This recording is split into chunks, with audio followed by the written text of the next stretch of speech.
Ladies and gentlemen, welcome to the Stand Up Speakeasy. My name's Sreth Nay. You don't have to adjust your cameras. I tried fixing my camera and it's not working. But other than it's all good because my guest today, his camera is good to go. Welcome to the show, Kwamin Marshall. Hey, Kwamin, how are you? Hey, what's happening, man? Just chilling. Thanks for being on the show today. It means a lot to me. Yeah, of course, Don.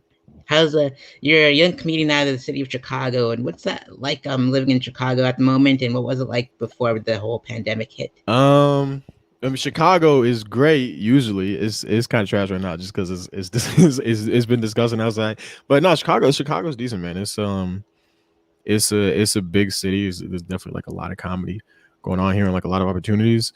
And it's like, I mean, when it's warm, it's like one of the best cities ever. But with the pandemic, it kind of like shut down a lot of stuff. And but it's also, I mean, I guess it kind of speaks to like the ingenuity of like a lot of people here, because it shut down a lot of stuff.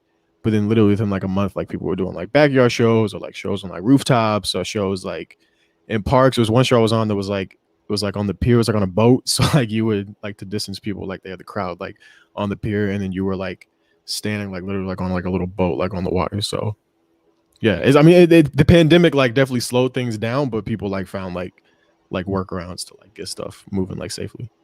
Indeed, I love how creative Chicago got for that, and I love that city. Like one of the best cities to perform from stand up in. Like I got, like 2 years ago, I believe I got to perform at the Red Line Tap when it was still open, Mm. and the Noise Theater, and man, those venues were Yeah, noise is packed great. out. Oh, Yeah, beautiful Chicago's city. incredible. It's a city that seems like really people like comedy here. I mean, people like to drink here, and so people like to, people like to get drunk and like go out and do something. So it seems like it's a city that kind of like formats like comedy like really well.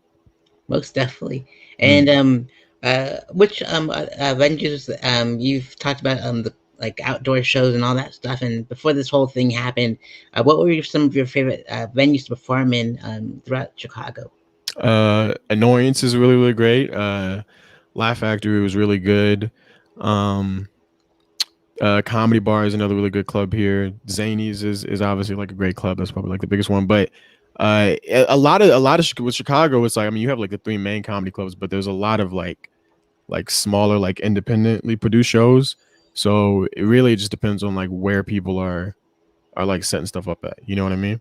Yeah, Yeah. So I most mean, those are like the three the club wise, Zanies is probably like the best club here. That's like the best one to perform in. But shows, there's like so many independent shows that it's kind of hard to pick, like, you know what I mean, like one or two. indeed, most definitely. I find myself in the alt scene all the time, and they Yeah. put on some really cool. Even though you don't get paid for them, most of them they're a lot of fun. But I've only done like the Orlando Improv like once or twice while I was out here, but got paid for Mm. one time, so not Where bad. where are you As based out of? I'm based out of Daytona Beach, like Oh, pretty okay. close to I'm Daytona from Tampa, Beach. Florida, actually. Ah, nice. Yeah. Indeed. Like I have some buddies that live out there, and some you probably know them too, because like it's like such a small community. It's all small Mm. circle, so it's pretty awesome. Like, were you around when Cam Bertrand was performing? No. So I actually, I was born in Tampa, but I actually didn't. I went up once to like an open mic in Tampa, but I actually didn't like really like start till I moved to Chicago. Ah, indeed. Yeah, so it was kind of like a weird start like that. Absolutely. It's the same story with me. Like I lived in Los Angeles for a little while, and Mm. I did my first open mic there, and then I moved back to Colorado and did some more mics, and then I didn't start taking comedy seriously more until I moved to Florida. And Mm. man, it's just like living in the middle of like Daytona, Orlando, and Jacksonville, but I call Daytona my home because Yeah. like it's I feel much more comfortable being weird and being dirty on stages there than anywhere else. Yeah, Daytona feels like it has a vibe. Like Daytona is like a weirder, almost like a like how people like describe like Portland. Like it feels like is more of like that kind of vibe. Indeed, most Yeah, definitely. And if you come back to Florida, you gotta try out Daytona. It's awesome. Like the but yeah. best scene in Florida, like hands down, I think.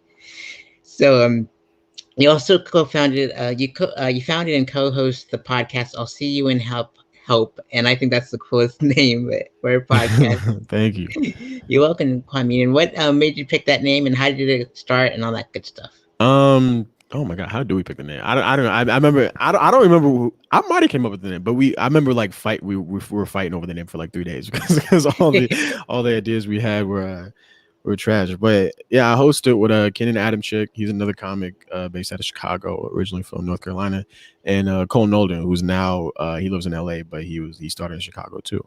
But the way it started is basically Cole was like, he was like, we're all just hanging out, and he was like, we're gonna do a podcast, and me and Kenan were like, no, we're not. And then he just kept buying equipment, and we were like, we're not doing this. And he bought like mics, and then by the time he spent like $1,000, he was like, well, I have the equipment, so we're doing it. And so he basically like forced us to do it, and yeah, it just kind of grew. It's I mean, basically what we do is we go through like so Cole every week he'll read or like research like some like type of like awful self-help kind of thing, and then he'll like explain it to us, and then we come back, and after me and Kenan have like tried it and kind of like review like whatever the terrible things are. But yeah, I mean it's fun. It's grown to like, I think we get like a couple thousand listeners like every episode or whatever, so like for a homegrown thing it's like doing pretty well. Dang, that's awesome. And where can they the viewers find you on all that stuff? We're on Instagram at See You and Help. We have the website. We're on any place that hosts podcasts, so like Apple Music, Spotify, any like podcast apps, like that kind of thing. Awesome. I'll be sure to put all the information for your podcast in the description box below, so everyone can subscribe and all that good stuff, and give you 5 stars wherever they get those 5 stars at. All right, thank you. You're welcome, Kwamin. And these are the questions I wanted to ask you because I was hoping to go on tour before this whole pandemic hit. So, with that being said, what inspired you to perform stand-up comedy?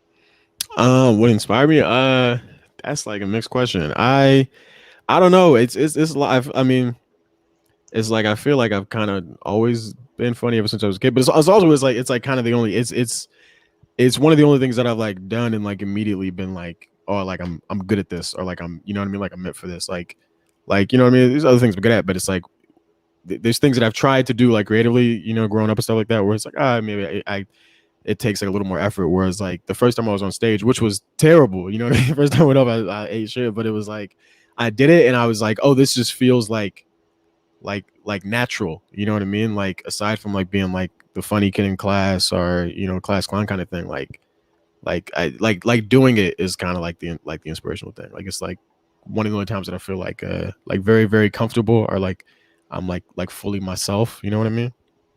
Indeed. Yeah. And what was it feeling like when you first performed stand-up?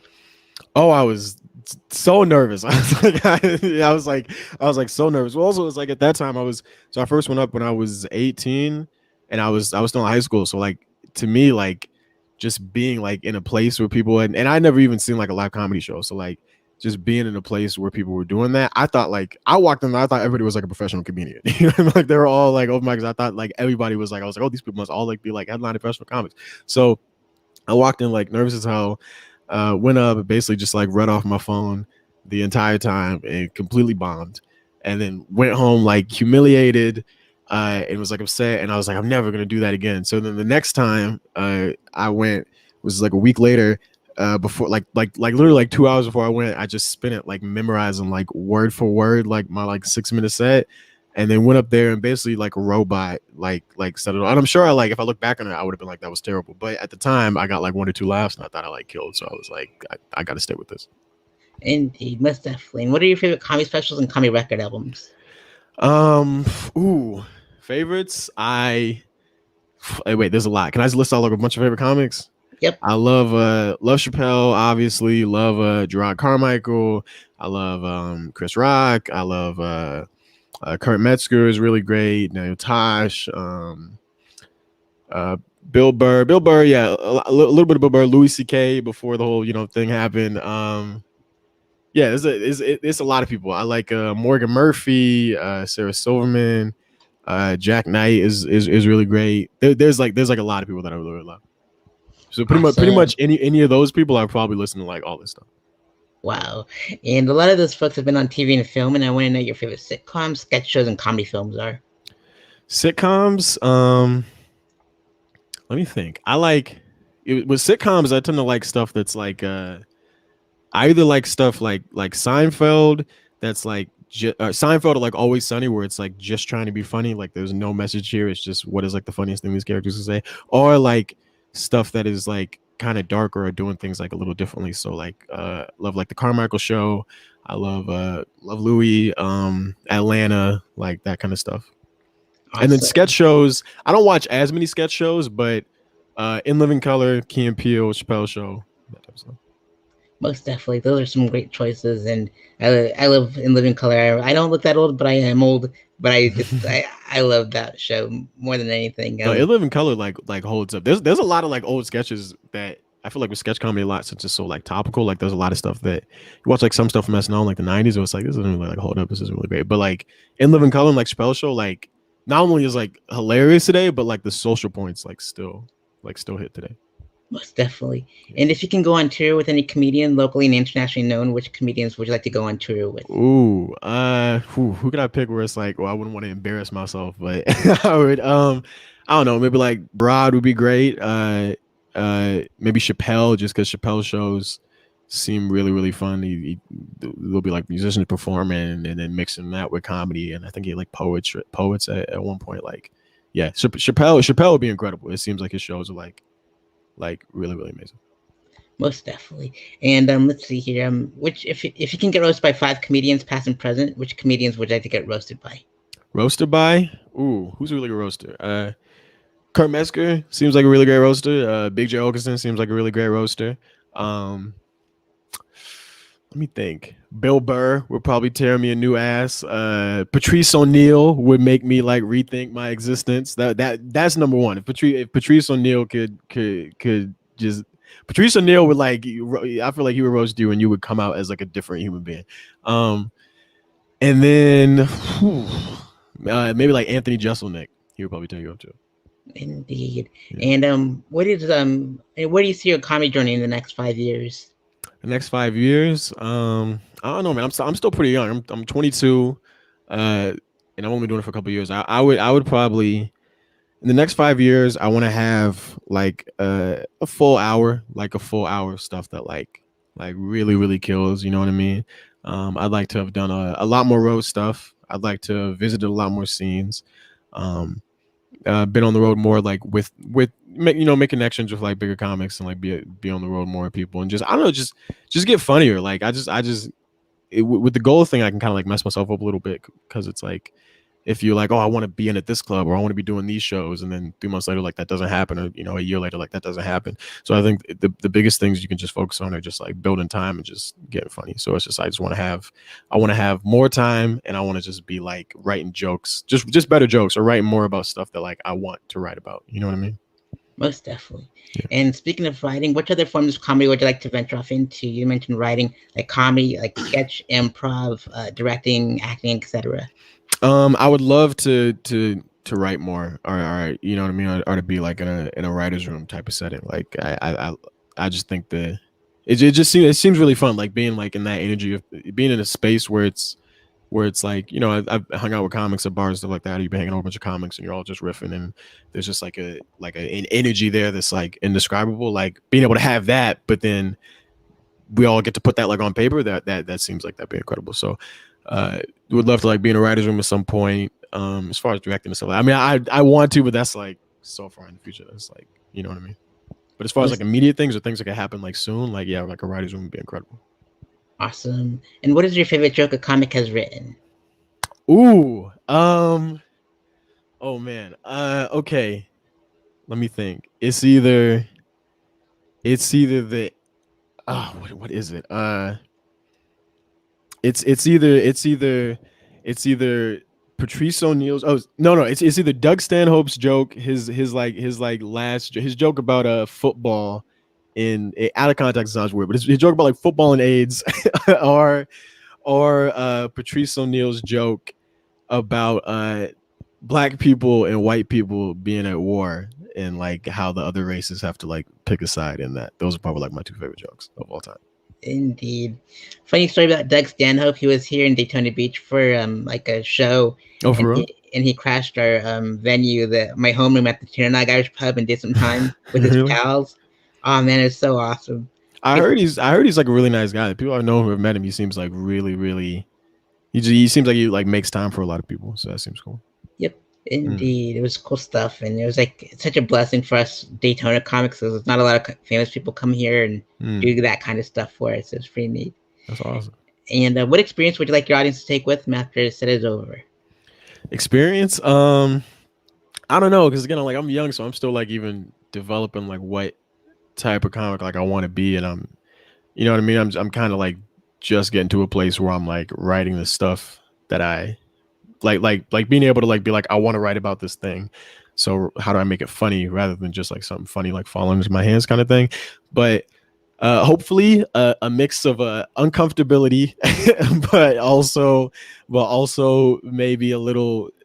Hopefully, I've made some topics that are a little uncomfortable, a little like more approachable. You know, like I like talking about stuff that's like race or gender or politics, where it's like it's a little uncomfortable to talk about, but now we can laugh about it, and that helps us get to more of like an honest place with it.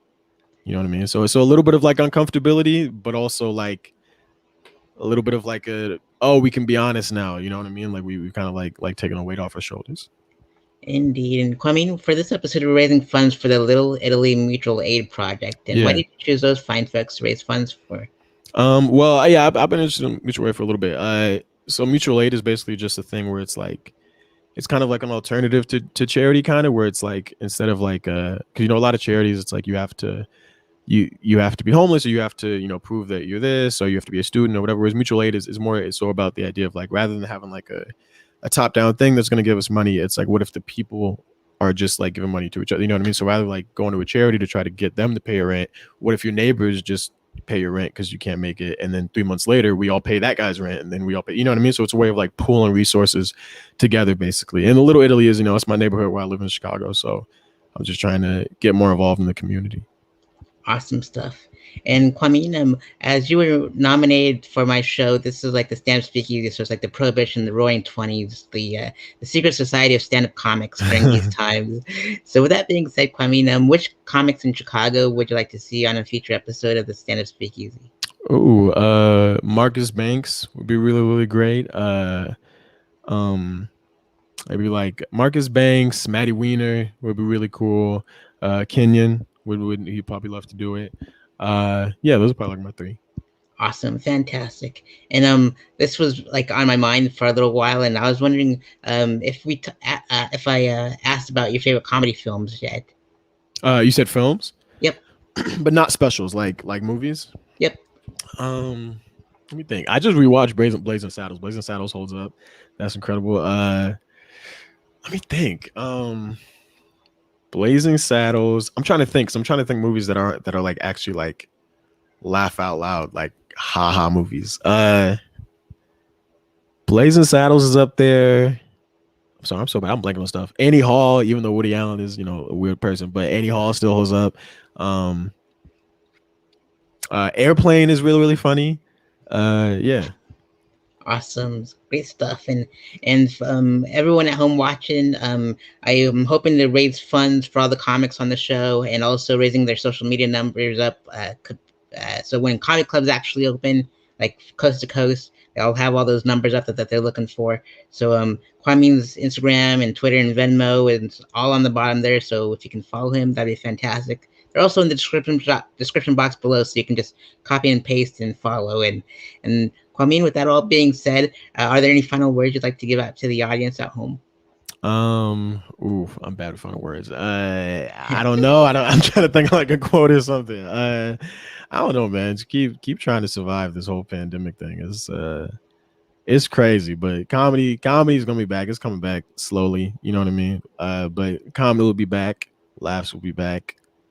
Life will go on. So Awesome. And also don't forget to donate to the Little Italy Mutual Aid Project. All the information is there below, so we can all take care of each other. And so with that being said, take care of each other, be well. And thank you so much, Kwame, for being my guest on the show today. And I look forward, I'll be in Chicago in August and October, and hopefully everything will be up and running and I get to see you perform stand-up. That'd be awesome. all right, bet, man. Thank you. You're welcome, Kwame. And for everyone else, be safe out there, take care of each other, and be well. And we'll see you on the next episode.